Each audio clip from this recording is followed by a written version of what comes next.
Good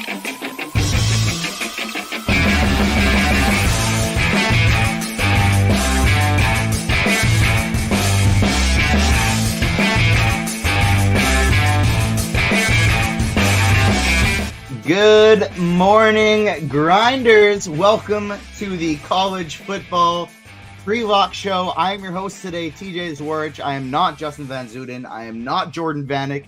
This is my first college football show, but we are going to do our best. And luckily, I'm here with an absolute expert, my friend John Laub, the Gridiron Scholar. How you doing? I'm doing great, TJ. Great to be with you. And if our viewers don't know, DJ's always on. He's in the background. He usually says hello at the end of the show. So DJ knows his college football. But, you know, life happens at you fast, and we got a backup quarterback in today. Got a backup quarterback. We got some good-looking games on the slate. I'm not going to pretend like I'm going to analyze it before we dive in. I'm going to give it to you to analyze. So before we dive in, what's this slate of college football look like for us today? I believe we have 11 games, if my memory serves me well. We have some great matchups. We're now into conference games, TJ, for the most part. So we also have a lot more data on teams. So you don't get these, unbelievable mismatches of an FBS program, 30-point favor against an FCS. We have, 6 weeks of data right now, so we kind of are getting an idea of what defenses are poor, what offenses are smoking hot, running at hot pacing. There might not be as much value per se because the salaries have come up. However, what I love about college fantasy football, turnover, coaches bench players, there are injuries. So there is value on players that you might not have seen yet, or they haven't played a lot, but now they're getting into the starting lineup. So we're going to find that for you today. One of the things I noticed when I started looking at the prices of players is there's a lot of guys that are the same price or almost the same price as last week who were chalk values or good tournament values. And they're in good spots again today at really cheap price tags, like an Isaac Brown at 4,300. Like a Colin Lacey, who I think disappointed for everybody last week, but is still sub 4K and projecting for some ownership. And then another one a little more expensive, but still I noticed the exact same price as last week, Tolly Walker. Yeah, I'm kind of surprised. It seemed like the pricing didn't move a lot, but I don't know the algorithm for sure, but it is based, I believe, on like certain amount of time period. So some of these players that you're talking about, like Brown at Louisville and Walker, they weren't necessarily the starters early in the year, TJ. Lacey was injured. So maybe the way the algorithm is, they're putting those low scoring games or those games in which they did not play, they average it out for some reason. Because all three of those players probably should have gone up 1,000, 1K in salary, and they did not. I played Brown a ton last week. I loved him. I think he had some crazy amount of catches in that game. I'm going back to him this week. Lacey's the X factor. Can you go back to him? I think he got us, 3 points last week. The only thing that was interesting, he was like 80% owned. So it really, in a way, it didn't matter in my cash game lineups. Now, he did kill you in GPP if you had played him, but I would never have played a chalky player like that in GPP. But in cash games, it almost became irrelevant because he was such high ownership. But do you go back to him today, my friend? I stacked him in one of my 2 GPPs last week because I was playing his quarterback with him. But yep. I believe it was my Holstein lineup that did not have him. And so I had one of my lineups go pretty well. And it's been nice knowing absolutely nothing about college football going into the season. But I've been very profitable this year. So I'm looking forward to hopefully keeping that going because our projections are incredible. Our analysts are incredible. Make sure you are smashing that like button if you're watching us on YouTube. If you're watching on your phone, you got to press hide chat, then hit the like button. If you're watching on your computer, you just got to take your little mouse, scroll it over, press like. Helps us battle that YouTube algorithm, makes people be able to see our shows. It's free content. We just ask you hit that like button. And even more importantly than that, we want to, shout out those who are struggling with the Hurricanes right now. I know like Vanek was supposed to be on this show, but he's got no power and no internet because of it. I see Soda Kid in chat saying they're watching us on their phone. They have no power, no internet right now. Stay safe, my friends. Do whatever you can. You are in our thoughts. Let's get back to the slate. Let's talk about the quarterback position specifically. We usually go by price tiers and with the way we talk about this. So let's start up top. Jalen Milroe kind of in a category of his own for pricing. And then we have Holstein and Klubnik right there at the top in terms of projection as well. So I think everyone needs to ask themselves, are they going to Jalen Milroe or not? I think that's a very important question. He is the only quarter. Oh, no. Well, they have Ty Simpson. He's the backup. So he's the only other guy over 10K. I don't even think we have him in the project. He shouldn't play. So Milroe is on there, 10.8. But Milroe has the potential to bust the slate, everyone. I know they're coming off a shocking loss to Vanderbilt. He only had 24.4 DK points, and he was at 10.4. So he went up to 10.8. But TJ, if you look before that, 53.6, 39.3, 27, 39.9. Milroe has that 40-point upside. I like Bama here at home to bounce back.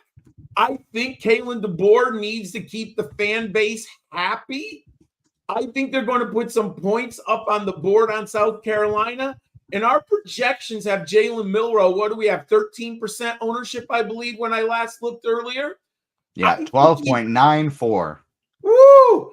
I mean, that smells like GPP heaven to me because we have the rushing upside. I mean, look at some of these. Before the Vanderbilt game, he only had 10 yards rushing, everyone. Before that, 117, 75, 2, but that was in a blowout of USF, and then 79. I like him in this game. Cash games, I'm a little bit more weary because of the salary. You can find value, but in GPP, I love him.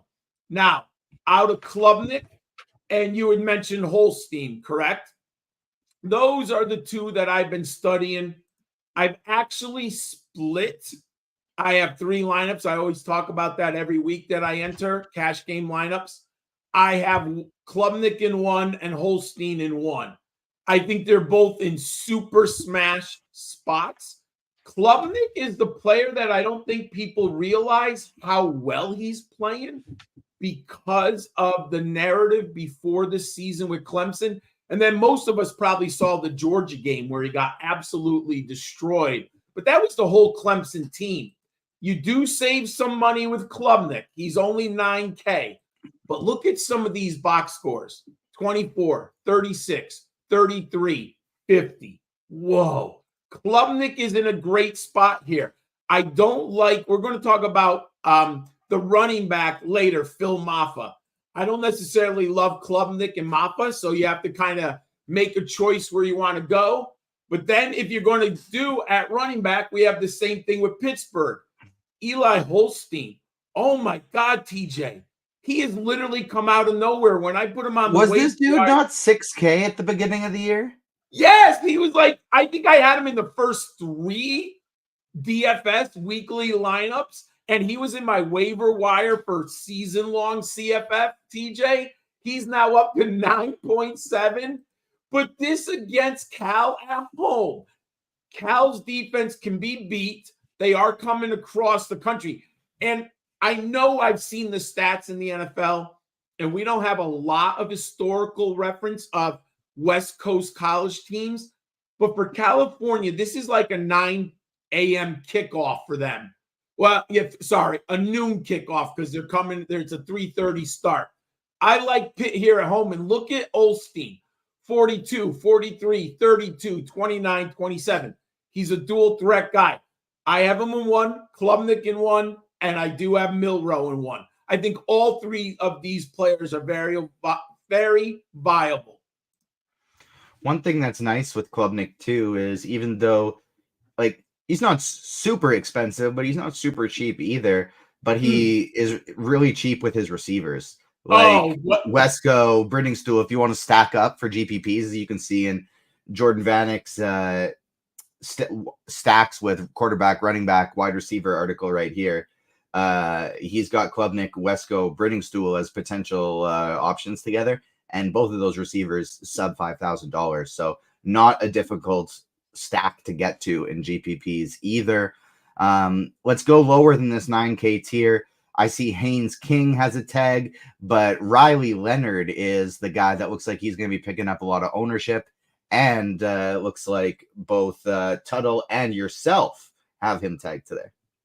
Yeah, I like Riley Leonard and Haynes King. So I think this week how I built my lineups, TJ, is around the quarterback position in the super flex.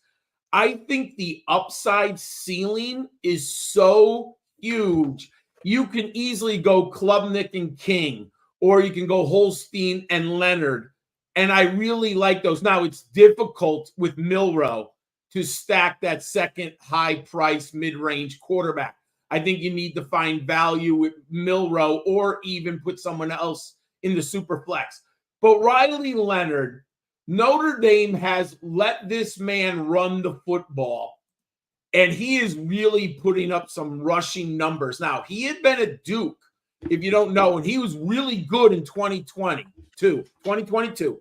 Then he kind of falls off in 2023. He lands at Notre Dame. Look at the last 3 games with his legs, TJ. 52 yards rushing and a touchdown, 143 yards rushing and 2 touchdowns, 100 yards rushing and 3 touchdowns. So you get the 3-point bonus on the ground. I don't think Leonard's going to throw for 300. I mean, if you get 200, he hasn't even exceeded 200 yet this year. So you're really looking at the rushing where we're getting those points. But Notre Dame's backfield, they rotate backs. They have 2 runners back there. Riley Leonard seems to be the big play runner right now. And you know what? I've always said this for years, TJ. I love greedy quarterbacks at the goal line. And Riley Leonard is one of those greedy quarterbacks at the goal line. So I'm all in on Leonard today. And I think Haynes King, he is in a smash spot. North Carolina, if you have not seen them, people, they're not good on defense. Just to give you an example, they gave up 70 points to James Madison. I think it was 3 weeks ago. They got obliterated. Their secondary, TJ, is so bad. And if you read Jordan's article, which was very good, he talks about stacking Georgia Tech and North Carolina. And I agree with him here. It was one of the items that I pointed out, that I thought about when I was analyzing the slate, because they have a very small target tunnel for the Yellow Jackets at wide receiver. They basically go Singleton and Rutherford. We'll talk about them later.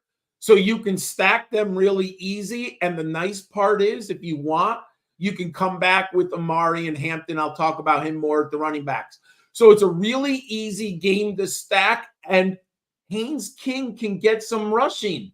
We always like that. In the last 2 games, 30 yards rushing, 58 yards rushing. So I do like Haynes King and Riley Leonard very much.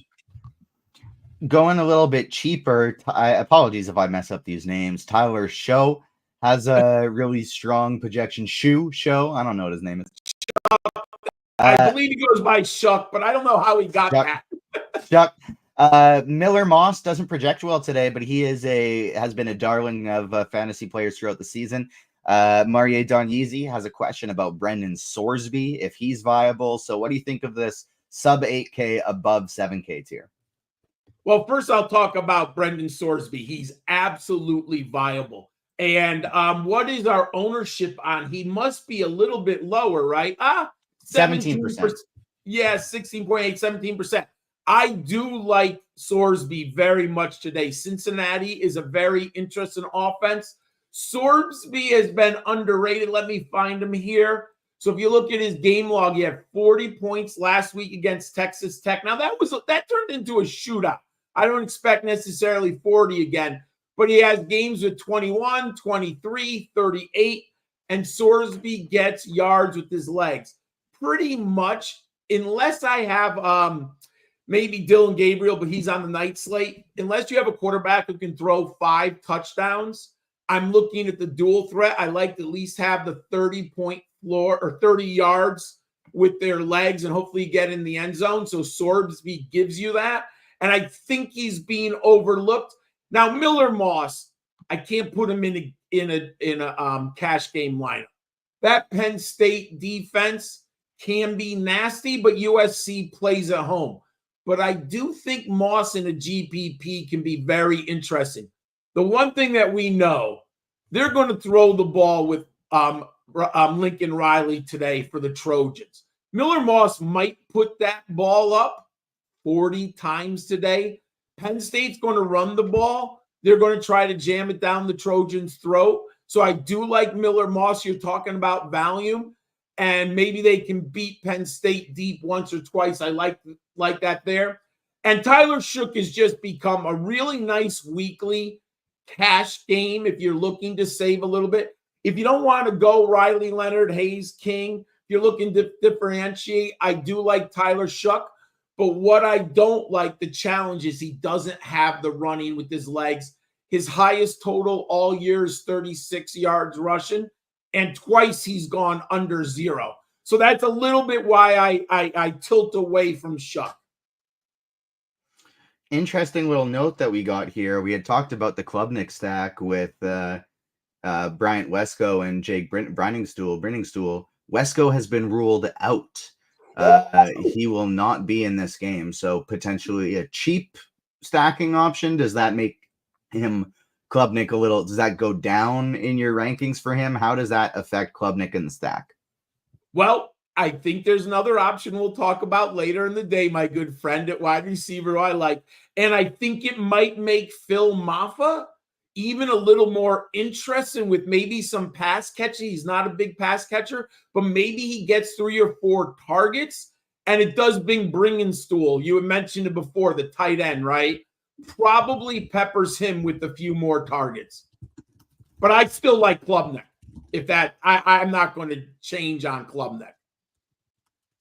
Somebody asking, Day asking, funny, Day, the username, asking if we can give a little information on the night games. Funny name for that question, Day asking about the night games. But yeah, we'll talk about FanDuel after we get through DraftKings, and that includes the night games as well. So don't worry about that. Sub 7K, there's still some options. We got Mendoza here with the double tag from Chop and Haywood 55.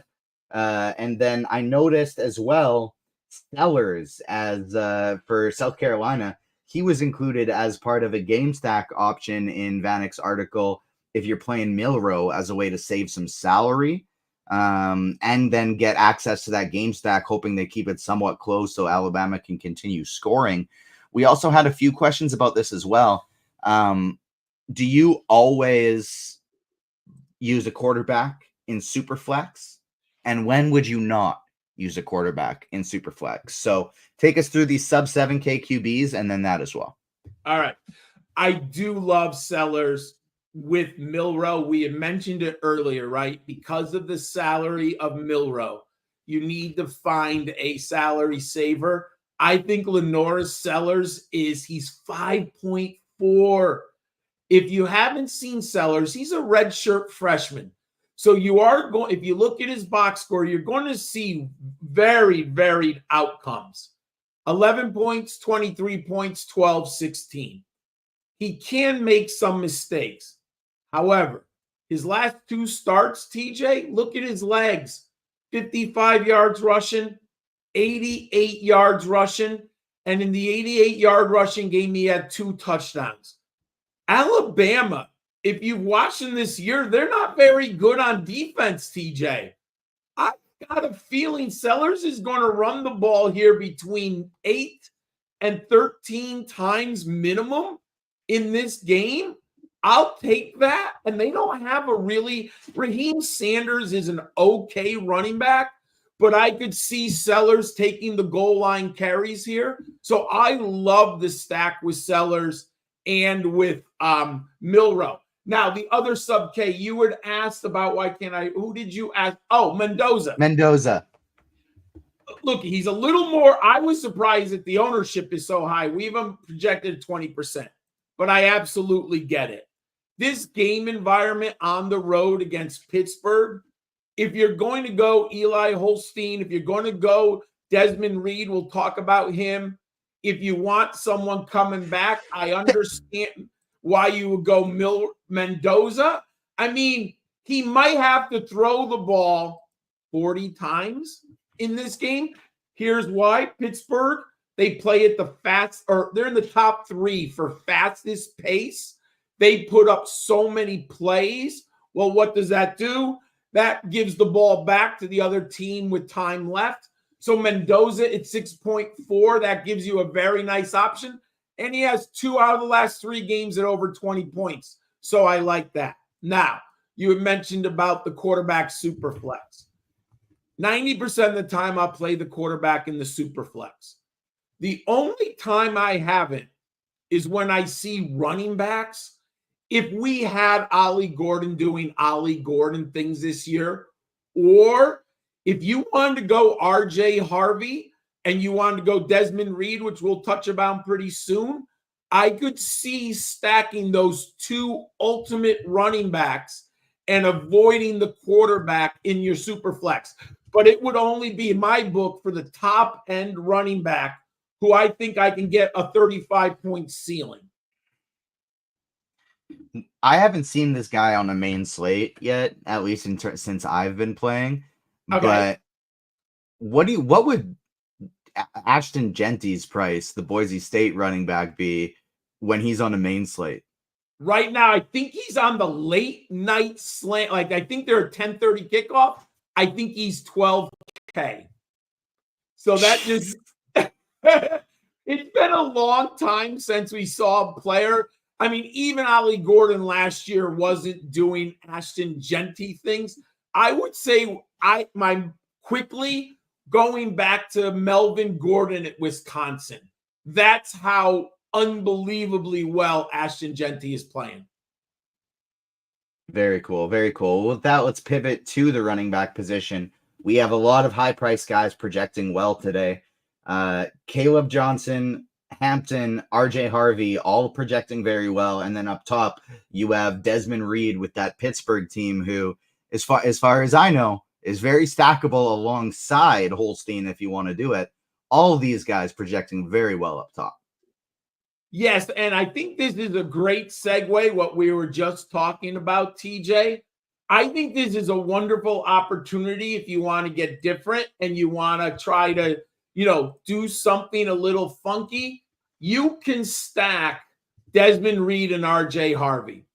You could put Harvey in your super flex and Desmond Reed in your running back position. Now, you have to go the middle round, that middle value quarterback.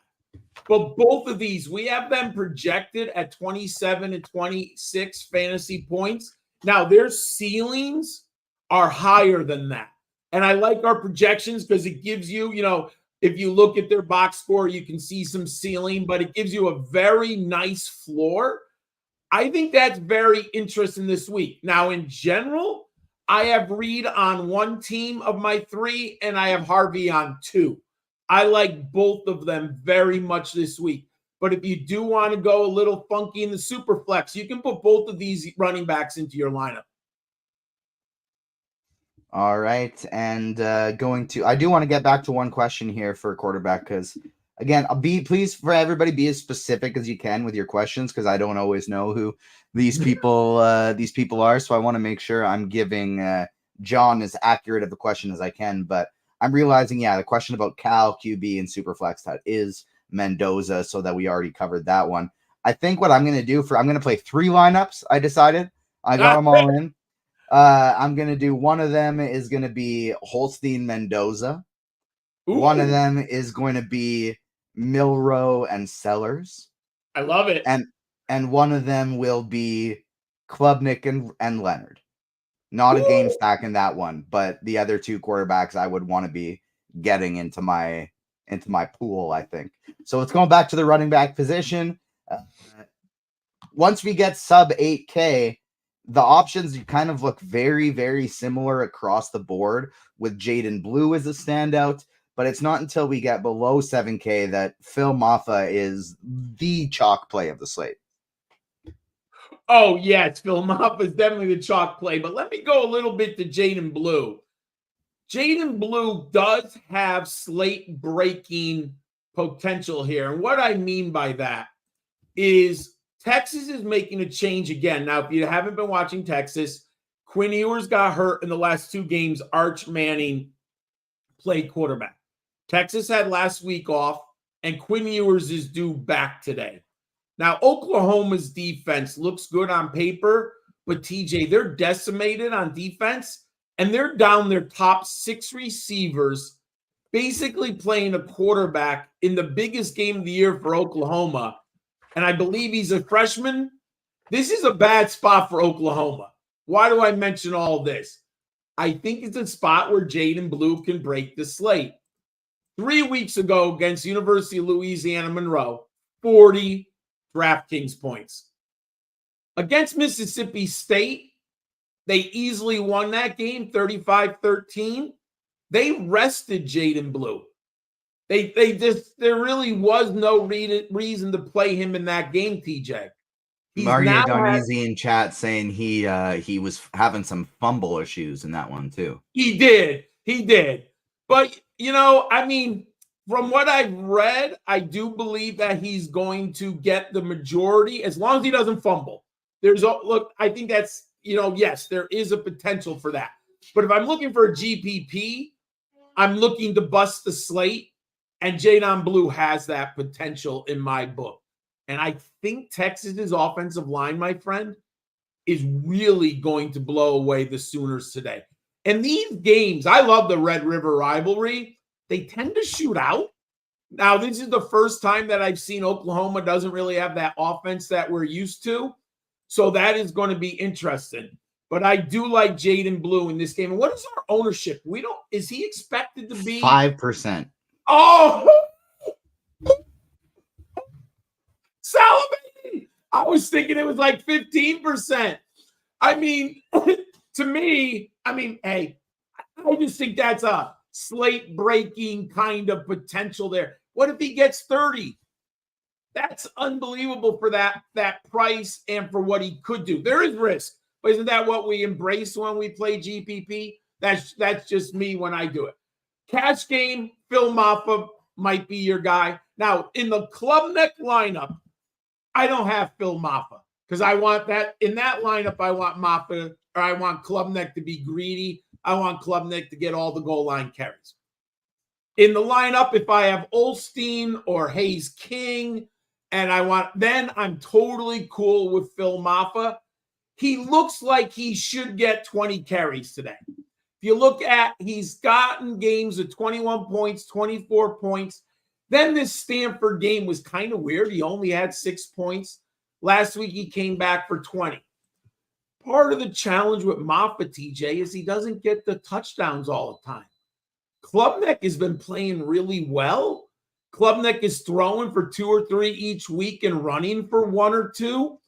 So the ceiling with Maffa might be limited because of how well Klubnik is playing at quarterback.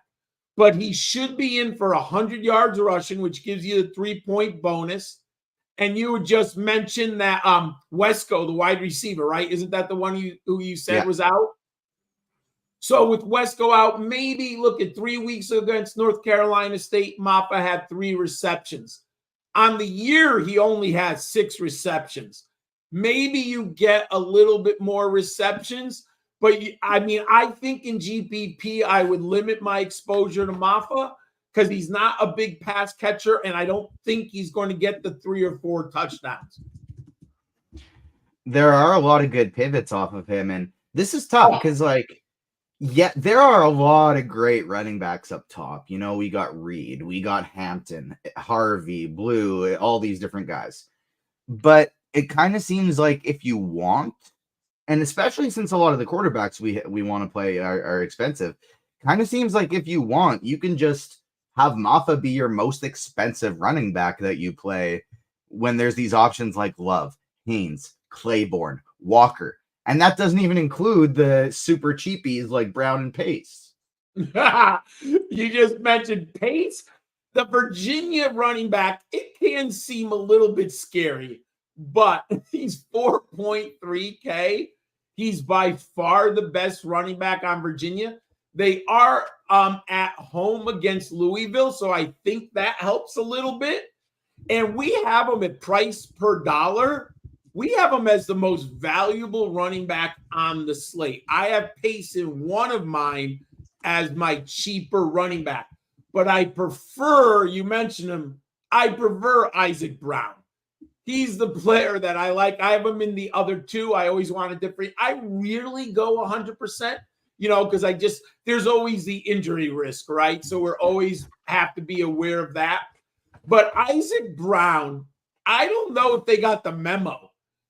He seems to be the guy who's now taking over the backfield. He's had 117 and 72 yards rushing the past 2 weeks. But here, TJ, is the key. 9 receptions for 67 yards in the last 2 weeks and a touchdown. He has scored 24 and 19 DK points. I like Brown a ton in this environment. Virginia isn't very good on defense. Plus, they should be able to put some points on the board. So I have Isaac Brown in 2 and Kobe Pace in 1. But I love both of them. And then you talked about Walker, right? You asked me how tall we Walker at Wisconsin. Hey, he was a smash spot last week as soon as we found out that Chez Malusi wasn't going to be playing the rest of the year. I put him in 2 of my 3 lineups. He ended up with 27 DraftKings points. Wisconsin is on the road against Rutgers. I don't know. I don't think you'll get 3 touchdowns again, but Rutgers, you can run on them. You can definitely, he's in the line for probably 20 carries minimum. I like Walker here. So you're absolutely right. If you want to pay up for quarterback in cash, you can go Maffa, Walker, and then one of the 2 cheap running backs or the value running backs. They're all available, so you can build a nice lineup around that. But you did mention something we haven't mentioned too. If you want to differentiate at the top, we have Omarion Hampton and Caleb Johnson. They are significantly less ownership than Desmond Reed and RJ Harvey. They do have the upside of those players, because here's the thing that I like about Hampton and Johnson. They are goal line greedy. They have no competition for goal line carries. Johnson and Hampton can both score 3 touchdowns in any given week. So I like those 2 at lower ownership. They're very interesting. Even though their matchups might not be as good on paper, I think you can get, and you save a little bit too. I think there's nice value there. Running backs are typically a lot more involved in college than they are in NFL. And I know in NFL, unless they're pass catchers, we typically don't want to stack up running backs from opposing teams in the same lineup. What's that like on a slate like this, where if you're playing Hampton, could you also play Jamal Haynes in the same lineup? If you're playing Phil Maffa, can you run it back with Claiborne on the other side? You absolutely can in college fantasy football. In general, when you have these running backs like Maffa and Claiborne, who are clearly the lead back with the massive amount of opportunity and snaps in their favor, the coaches keep them on the field unless it's a blowout. So I've done it in college football a lot. You're right. I don't think I ever do it in the NFL. I mean, it would be really rare. I mean, in my decade, I can't tell you if I've ever done it. I must have done it once or twice, but I don't remember. But in college ball, you can do that without question, because they're more likely to be your 3-down back, right? Your pass catcher, your goal line, and the guy who's going to get the carries between the 20s. Now, one player who's in a smash spot, we have not discussed him, but I did want to mention him. Nate Singleton is coming back. We have him at less than 1% ownership. He's playing USC. The one thing Penn State's going to do today, TJ, is run the ball against USC. Singleton has the ability to score 25 points. He's very interesting if you're looking to differentiate. I think that's a really nice spot for Singleton. I like it. I love a cheap, I love a low-owned GPP play with that isn't projecting that much worse, but just because it's a few points, they're getting significantly less ownership. So I'm big on that. Let's switch to the receiver position. Kind of seems like there is one king here today. $800 more expensive than anybody else. Got 3 of the tags. Projects for 3.5 more points than any other receiver on the slate. Talk to me about McMillan. So McMillan is going to be our slate buster, possibly. He's up there. He had a 40-point opening week. Now, again, that matchup was a 67, excuse me. The matchup was ridiculous. But in the 3 big weeks this year, 26, 27, and 67 points. But here's where context matters because average can be deceiving. In the games that he didn't do so well, Utah is a very nasty defense. They were on the road, and Arizona just lost the game. They only put up 10 points. In the other one, they smashed their opponent, and he only got 3 points. McMillan is the player today. He could easily go over 30 at wide receiver. I think his floor is 20. And I think we have him projected, what 24 points? Oh, 22.7. So that's right where I kind of do my projections, beforehand. And then I look at what we have to see if I'm different or stuff like that. So I have one of my 3 lineups with McMillan, and it's only because of salary. It is a little bit hard to get him in with those 2 big quarterbacks, if that's one, or 2 big running backs. But you can get him in if you save at one of the super flex, or you differentiate. But I do like him in against BYU. And you know what I like, TJ? You can stack BYU Arizona. There's some cheap pieces of the BYU passing game. So you could build a nice lineup here with McMillan and the BYU passing game to come back on. Who do you like better, straight up, assuming it's not part of a stack? Caleb Johnson or McMillan? Ooh, I'm going to go McMillan. I think the matchup is better, but if I had 10 lineups, I go McMillan 7, Johnson 3. What about you got $400 of salary remaining for the flex position? You going Hampton or McMillan? Stupid. I don't. Is this a GPB question or a cash? Does it? Both. Either one. They can have cash, different answers. They can have different ones. Yeah. Sure. Cash, I'm going Hampton. GPP, I'm going McMillan. I like it. Even cheaper than him, there's the 7K range looks really good too. Basically, everybody 65, 100 and above projects well.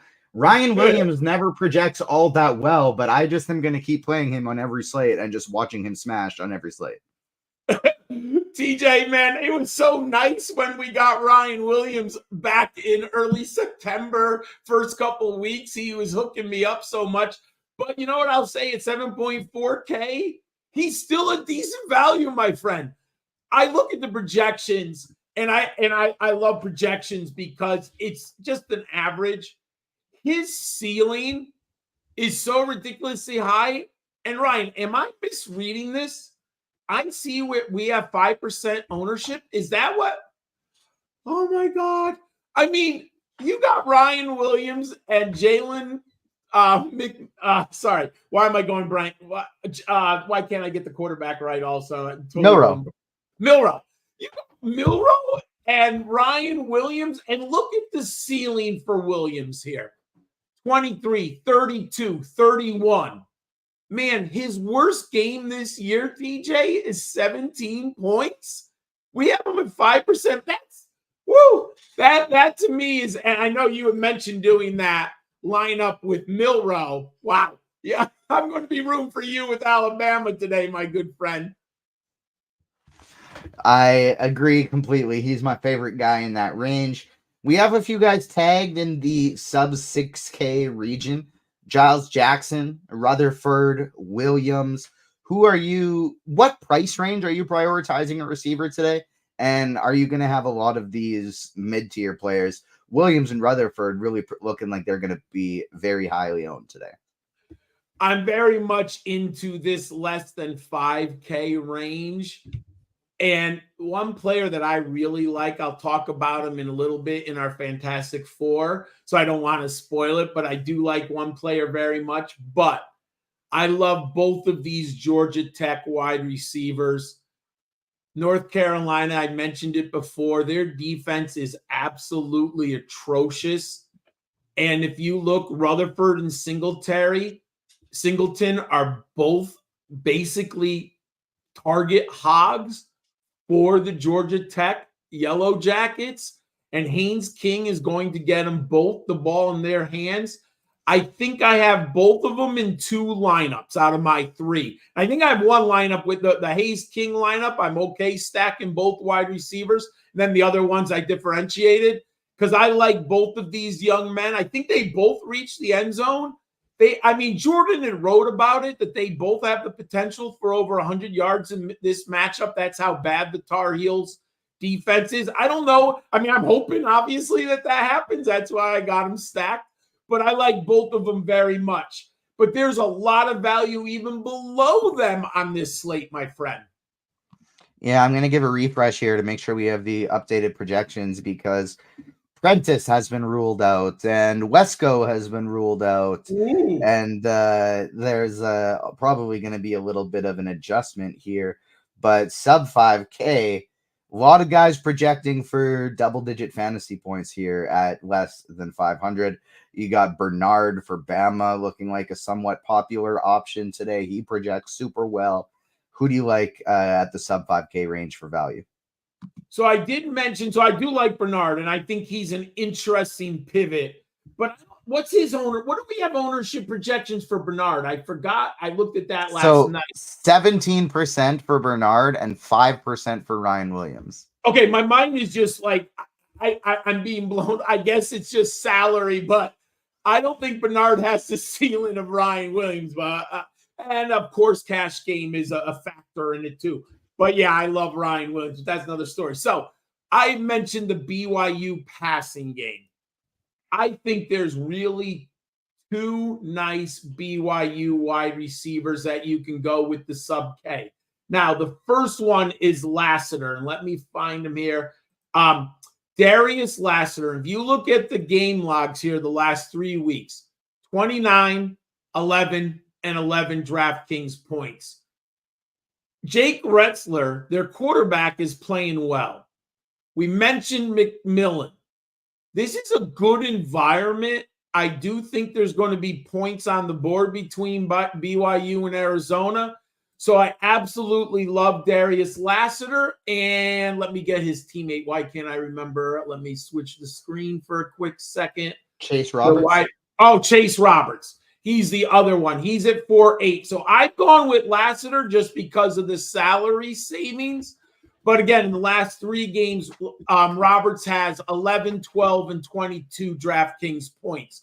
So I like Lassiter because you're saving 600.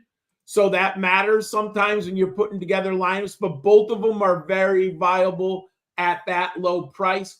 We did mention earlier in the show, we were talking about Colin Lacey. I have him in a lineup. I do like him here.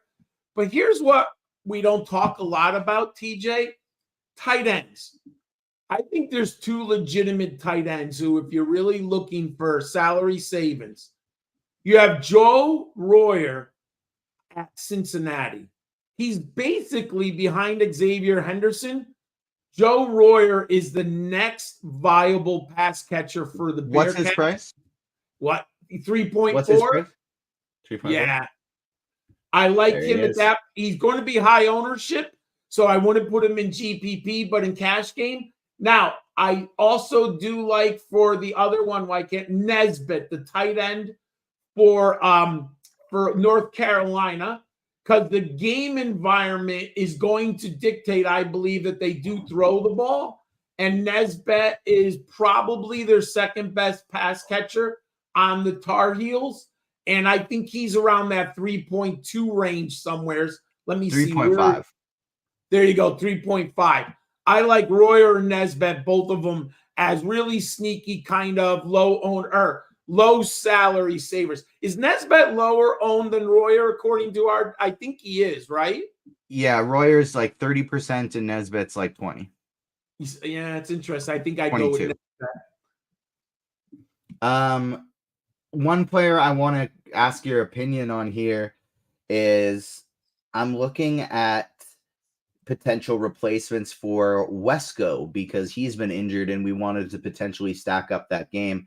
And it looks as though the direct backup is basically going to be TJ Moore is what I'm seeing in Discord. What's his price? And is he somebody you're going to have interest in? 3,100 now projecting for 7 points. Oh, TJ. Oh my God. I think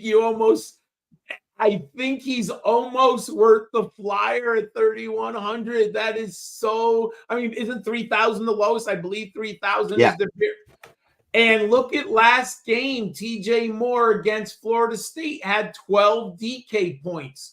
He scored a touchdown. So that's always fickle if we get the touchdown. But if he's going to be in the lineup now, and is he going to get 40 to 50 snaps, TJ?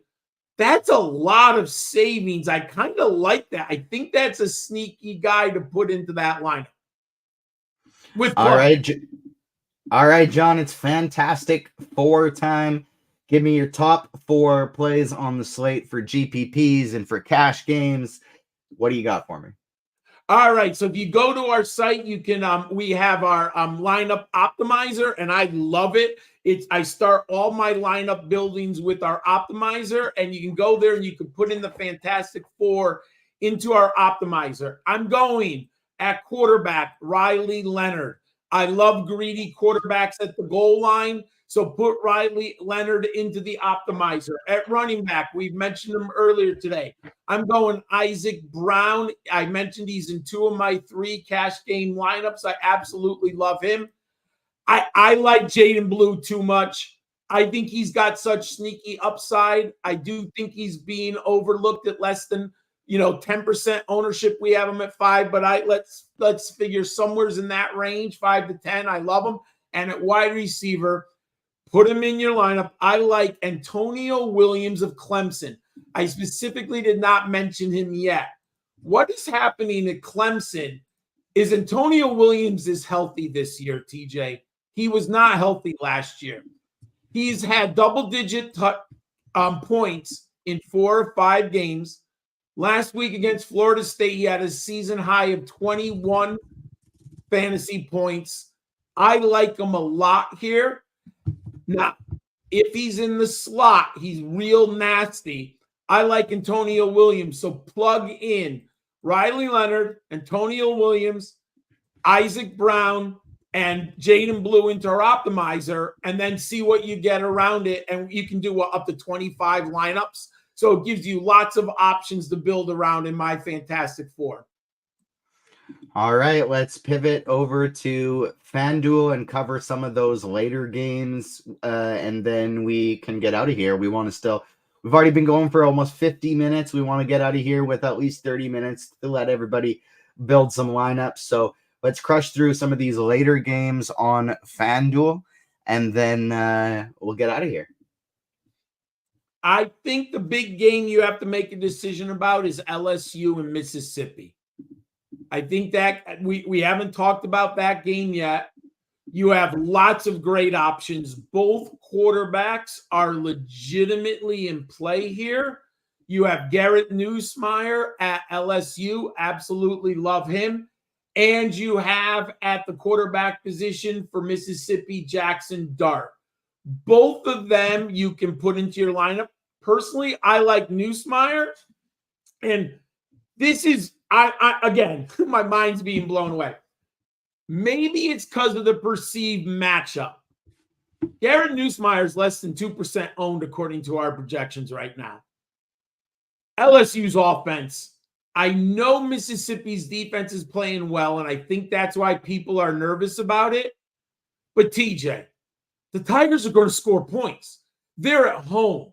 This is the kind of where like context matters. If anyone has ever watched LSU football and Death Valley at night, like historically, this is a nightmare for opponents, right? So you have a good team coming off a loss, coming into LSU on a night slate. I love Garrett Nussmeier, and he's so easy to stack in this game. And you have options on the other side with Mississippi. I think this game, and even Dart, we have them at less than 11% projected ownership. I think this game, you have Trey Harris, Aaron Anderson, Kyren Lacey. You have Cade Durham, the running back at LSU. There are so many nice stacks. And according to our ownership, I think that game's being overlooked, my friend. All right. Any of the running backs here that you're going to be targeting from the late games? Because a lot of these guys, we got some tags and some players projecting pretty darn well. Yeah, I don't think we've talked about Syracuse, right? LaQuint Allen, he's on the slate here. Hey, we have him at 20% ownership, but that is less than Desmond Reed, Dylan Sampson. I love Dylan Sampson too, but I think he's just always in play. So I wasn't going to mention him. But LaQuint Allen is in a really good spot. He's been playing some great football for Syracuse, so I love him. Henry Parrish, the running back for Mississippi, we have him at 12% ownership or less, so I like him. Oh, my God, here we go again, TJ. On FanDuel, Nate Singleton's less than 2%. That's a very, very interesting play right there. I like him. Now, a guy who could be very interesting, Jordan James, Oregon. Didn't mention this because I do like LSU, Mississippi, but Oregon versus Ohio State. People are staying away, I think, because of the matchup, but Oregon's at home, and the Buckeyes haven't faced really good competition. This is the biggest competition for their defense. Now, do I think their defense is good? Yes, I do. Do I think they can stand up to Oregon on the road? That's the question. But if I'm getting the Ducks starting running back at less than 5% ownership, I like that as a very interesting contrarian play today on FanDuel. All right. Well, you mentioned Caden Durham as well. I notice he's got a tag here, 5,800. What do you like? Yeah, I love Cade Durham in this game for them. I mean, look at the salary you're saving on FanDuel for Cade Durham. He is so explosive. He's probable, but I was looking all morning, and it does look like he's definitely going to play today. So I do love him very much. All right. Finally, the receiver position. We'll go through this, take a couple questions, and get out of here. First question I think is, do you want Tez Johnson or Jeremiah Smith? Tez Johnson's a wide receiver at Oregon tonight. I think he's very much in play. So you got to think about him. And then I do think Jeremiah Smith, we talked about Ryan Williams. Jeremiah Smith has now become an unbelievable star, another freshman, Ohio State. So you could go there. But I'll tell you two players who I like who are, I think, being overlooked. Jaden Higgins, but we have him at 21% ownership, so that's interesting. And if you want to pivot, here's how I would be building. I love that LSU Mississippi's Mississippi game. I also like Emeka Egbuka. Last week, he had a monster game for the Buckeyes. He's in a very nice environment on the road if you don't want to go against the Ducks, if you don't want to go Jeremiah Smith, we have Egbuka at less than 7% ownership. I love that. And Jaden Higgins out of Iowa State. I think the Iowa State passing game's in a really nice spot here against West Virginia. So one of the questions in chat was if you liked any Ohio State pieces, and I guess the answer is yes with Jeremiah Smith and Emeka Egbuka on that one. Make sure you smash the like button for those watching us on YouTube. Subscribe, hit the notification bell. You got about 35 minutes left until lock. Thank you so much for joining us. John, any final thoughts before we get out of here? No, just good luck, everyone. It's a very fascinating slate with a lot of interest in GPP options. So I'll be rooting for all our viewers, including DJ, to hit that GPP today, including myself. I'm not going to try to say I don't want, but I'd rather have our readers hit than me, or viewers, I should say. All right. Good luck today, everyone. Hopefully you can build some winning lineups with our help today. We will see you again next Saturday. Peace.